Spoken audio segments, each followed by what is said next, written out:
The Egyptian Ministry of Tourism and Antiquities has responded to Netflix's Queen Cleopatra docuseries by emphasizing that Cleopatra was of Macedonian descent, from a kingdom in what is now Greece.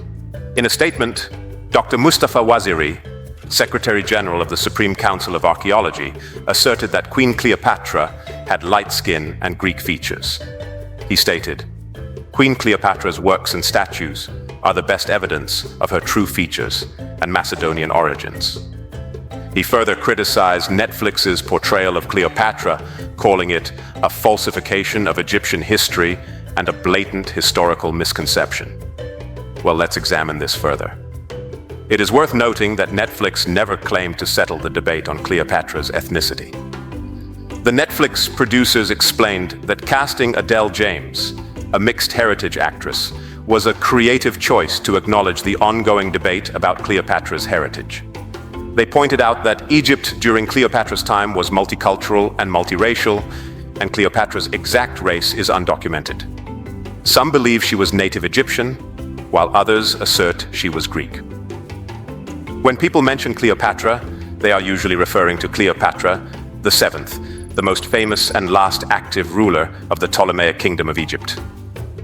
Well, there were several women named Cleopatra in the Ptolemaic dynasty, each with unique stories and contributions to history. Cleopatra I ruled around 200 BC. The first Cleopatra in the dynasty, she was the daughter of Seleucid king Antiochus III. She was the wife of Ptolemy V. Her marriage to him solidified a political alliance between the Seleucid and Ptolemaic kingdoms. Cleopatra II, daughter of Ptolemy V, and Cleopatra I, married her brother Ptolemy VI. Cleopatra III, the daughter of Cleopatra II and Ptolemy VI, co-ruled with her mother and later with her son, Ptolemy IX, during a tumultuous period marked by family conflicts and power struggles. Cleopatra IV, daughter of Cleopatra III, briefly ruled as queen alongside her husband, Ptolemy IX, before being deposed by her mother. Cleopatra V ruled around 95 to 69 BC. Although not much is known about her, she was likely married to Ptolemy XII and the mother of Cleopatra VII. Not much is known about Cleopatra VI. Finally, according to historical records, Cleopatra VII ruled around 69 to 30 BC. She is the most famous Cleopatra and was renowned for her intelligence, political acumen, and romantic liaisons with Julius Caesar and Mark Antony. Her reign marked the end of the Ptolemaic dynasty and the beginning of Roman domination over Kemet, or what the West calls Egypt. Cleopatra's race has been a subject of fascination and debate for centuries, with perceptions evolving significantly over time. In the 1st century BC through the 1st century AD, ancient writers like Plutarch, Dio Cassius, and Strabo chronicled Cleopatra VII's life, focusing primarily on her Greek Macedonian heritage as a member of the Ptolemaic dynasty. During the 16th to 18th centuries, Cleopatra's image was romanticized and Europeanized in literature and art.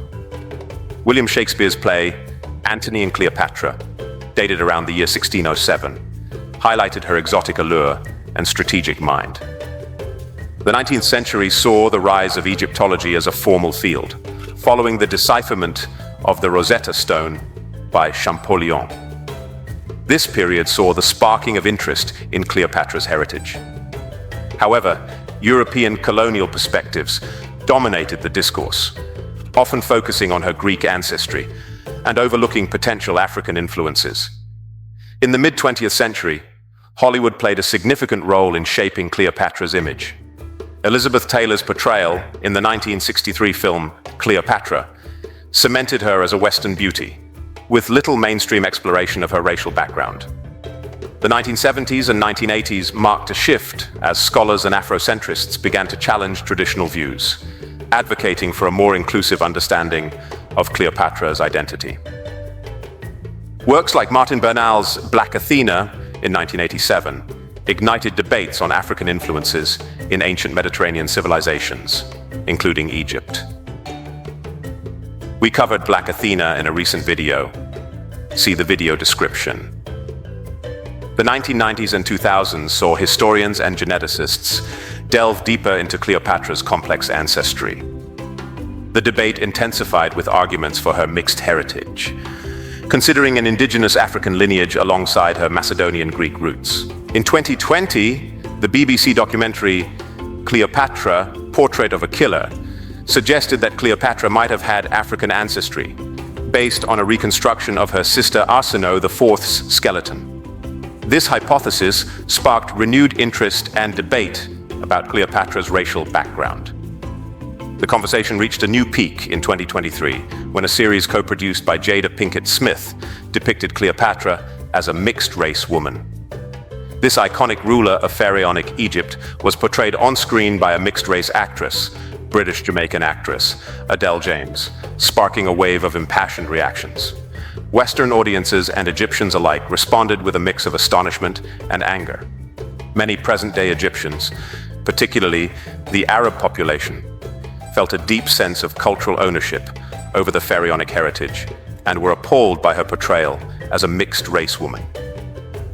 Mind you, this is despite their ancestors arriving in Egypt 600 years after the end of the dynastic period. Jada Pinkett Smith had no say in how Cleopatra was portrayed in this historical series. We can therefore leave her black roots out of this discussion. The portrayal of Cleopatra VII as a woman of mixed race aligns with a growing body of historical analysis and genetic data, suggesting that the queen's heritage was indeed diverse. Cleopatra's ancestry likely included elements of both Greek and African lineage. Around 2,300 years ago, the last native pharaoh of Egypt, Senjomibre, also known as Nectanebo II, of the 30th dynasty, was overthrown by the Persians. This event marked the end of 3,500 years of indigenous black pharaohs, whose history began at least 5,800 years ago in Qustul, near the modern-day Egyptian-Sudanese border. The period from the Shem-So-Horo, also known as the followers of Horus, the very first pharaohs, to Qustul in the south, to Senjomibre, the last pharaoh, is important to bear in mind when discussing ancient Egypt. A decade after Senjomibre's defeat by the Persians, the Greeks, led by Alexander the so-called Great, or more correctly, Alexander of Macedonia, conquered Egypt. This event set off 300 years of Ptolemaic rule in Egypt. Cleopatra VII, the last pharaoh of Egypt, came from this Greek lineage. There are no written records that describe the skin color of Cleopatra VII. As the last of the Greek rulers of Egypt, her ancestors had mixed with Egyptians over a period of 300 years. Evidence of this can be seen through the skeletal remains of her sister, Queen Arsinoe IV. According to Dr. Hilke Thur, an archaeologist specializing in Greco-Roman antiquity, Arsinoe IV was of mixed race, with a black African mother. Although Arsinoe's skull has disappeared since the initial study, photographs and observations of it indicate that she was at least partly black. Queen Arsinoe shared the same father as Cleopatra. While their father's father was Greek, the appearance of Cleopatra's mother remains unknown. Historians remain divided on Cleopatra's heritage. Some argue that Cleopatra's depictions vary, and she often represented herself as Egyptian. So given that Cleopatra represents herself as an Egyptian, it seems very strange that some insist on depicting her as wholly European. Other historians report that Cleopatra learnt the Egyptian language, practiced Egyptian religion, and wanted to be remembered as Egyptian. Let's review these two contrasting portrayals of Cleopatra VII, Cleopatra as a black Egyptian woman. Engravings and sculptures, such as those found at the Temple of Dendera, often portray Cleopatra VII as a typical Egyptian woman, featuring her with distinctly African features.